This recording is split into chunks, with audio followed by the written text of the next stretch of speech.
Colapso de la bolsa japonesa que ha arrastrado a las bolsas de Estados Unidos y de Europa. ¿Qué ha pasado exactamente? Veámoslo. El índice Nikkei de Japón ha caído este lunes 5 de agosto de 2024 más de un 12%. Se trata de una de las mayores caídas de toda su historia. Y es un desmoronamiento histórico que se produce después de que este pasado viernes ya cayera más de un 8%, en la que ya era, este pasado viernes, una de las mayores caídas de su historia. De hecho, en estas dos últimas jornadas históricas, la bolsa japonesa ha perdido todo lo que había subido durante el último año. Y desde luego este desmoronamiento de la bolsa de Japón ha encontrado sus réplicas de menor intensidad, pero sus réplicas en las bolsas europeas y en la bolsa estadounidense. Pero, ¿qué ha sucedido exactamente? ¿Qué ha provocado este derrumbe de los mercados de renta variable? Pues la clave reside en dos términos financieros en inglés que a continuación vamos a explicar y a hilvanar. Esos dos términos son carry trade y margin call. Empecemos por el término carry trade. Durante los últimos 20 años, el Banco Central de Japón ha mantenido de manera casi ininterrumpida sus tipos de interés en el 0%. Y esto ha supuesto que el coste financiero de endeudarse en yenes durante estas últimas 2 décadas ha sido muy bajo, prácticamente nulo. De ahí que cuando los tipos de interés en el resto del mundo, en la eurozona, en Estados Unidos o en Australia, son positivos y elevados, hay un arbitraje financiero que puede resultar potencialmente muy provechoso. Me endeudo en yenes a un tipo de interés muy bajo, prácticamente del 0%, esos yenes los transformo en euros, en dólares estadounidenses, en dólares australianos, etc. Y con esos euros y dólares lo que hago es comprar activos financieros que abonan un tipo de interés más alto en la eurozona, en Estados Unidos o en Australia. Por ejemplo, deuda pública estadounidense, por ejemplo, deuda pública europea, por ejemplo, deuda pública australiana, o también incluso, si quiero asumir más riesgo, acciones de las empresas de estos países. Esta operación, me endeudo a bajos tipos de interés en yenes e invierto a altos tipos de interés en euros, dólares estadounidenses o dólares australianos, es lo que se llama, lo que se conoce como carry trade. Y se trata de una operación que es tanto más rentable cuanto mayor sea el diferencial entre el tipo de interés vigente en la eurozona, en Estados Unidos o en Australia y el tipo de interés vigente en Japón, y tanto más rentable cuanto más se deprecie el yen y más se aprecie frente al yen el euro, el dólar estadounidense o el dólar australiano. Porque si me puedo endeudar en yenes a tipos de interés muy bajos e invertir en dólares a tipos de interés muy altos, ahí el margen es muy alto. Pero es que si además, cuando he de devolver la deuda en yenes, el yen se ha depreciado frente al dólar, puedo recomprar el yen mucho más barato que cuando lo pedí prestado con los dólares o con los euros que poseo. Entonces, fijémonos en lo que ha sucedido en los mercados financieros globales a partir del año 2021. A partir del año 2021, los bancos centrales de Estados Unidos, de la eurozona, de Australia y de otros países del mundo han tenido que subir muy apreciablemente los tipos de interés para frenar la inflación interna que estaban experimentando.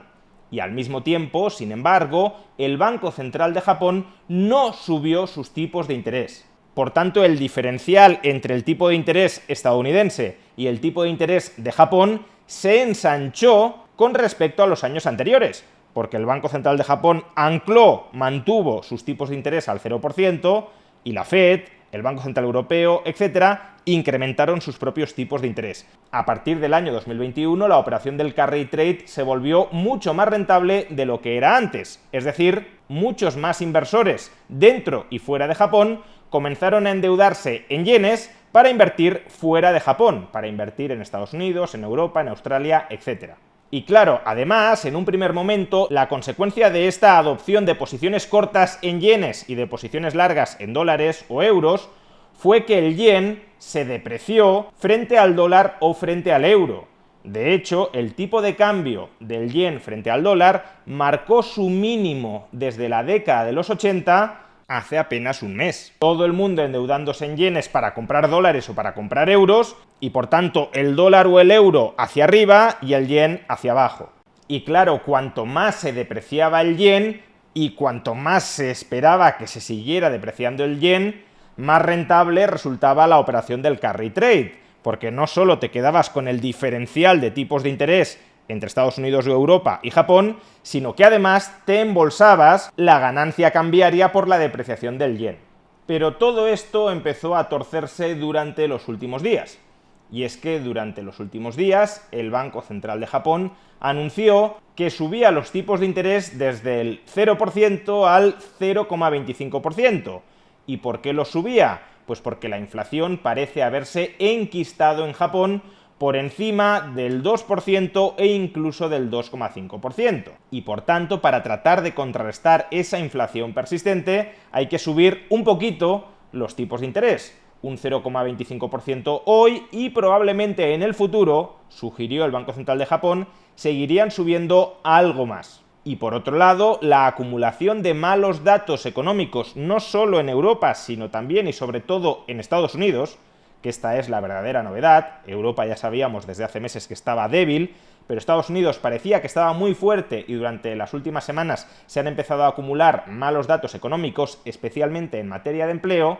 Esa acumulación de malos datos económicos en Estados Unidos parece sugerir, y así de hecho lo deslizó el presidente de la Reserva Federal, Jerome Powell, que el Banco Central de Estados Unidos, la Reserva Federal, bajará los tipos de interés a partir del mes de septiembre. Pues bien, si como estamos diciendo, los tipos de interés en Japón se espera que vayan a subir y los tipos de interés en la eurozona o en Estados Unidos se espera que vayan a bajar, entonces el carry trade ya no resulta ni mucho menos tan atractivo. No solo eso, en la medida en que cada vez más inversores rehuyan el carry trade, las fuerzas que empujaban a la depreciación del yen se debilitan y el yen no solo deja de depreciarse frente al dólar o frente al euro, sino que empieza a apreciarse. Y claro, si ahora la expectativa ya no es a que el yen va a seguir depreciándose, sino que va a continuar apreciándose, entonces la rentabilidad del carry trade, que ya se había reducido por el estrechamiento del margen de tipos de interés entre Estados Unidos y la eurozona y Japón, todavía se vuelve menos rentable, porque si hemos de devolver una deuda en yenes, estando el yen mucho más caro que en el momento en el que lo pedimos prestado, la rentabilidad financiera de esa operación desaparece.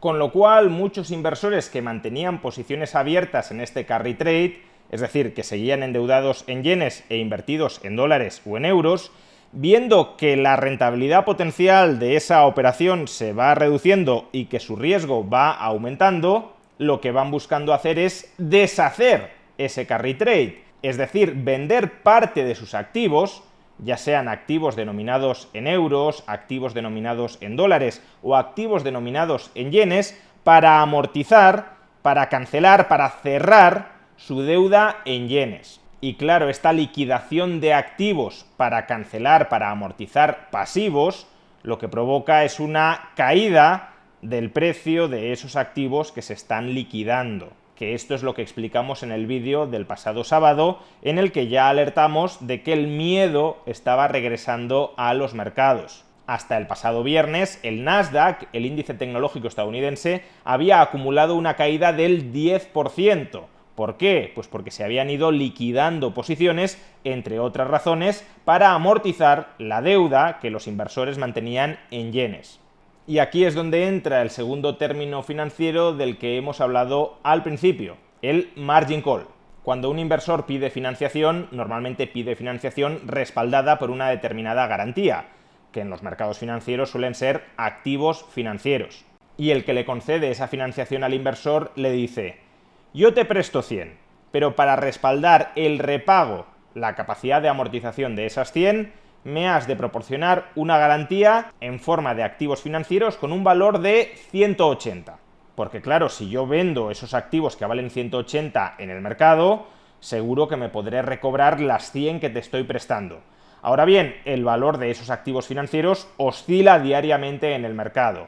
Pues bien, si el valor de los activos que tú me has proporcionado como garantía caen por debajo del 150% del dinero que te he prestado, es decir, si la holgura de la garantía se reduce, entonces te hago un margin call, es decir, te hago una llamada para que aportes nuevos activos que respalden el valor del préstamo que te he hecho.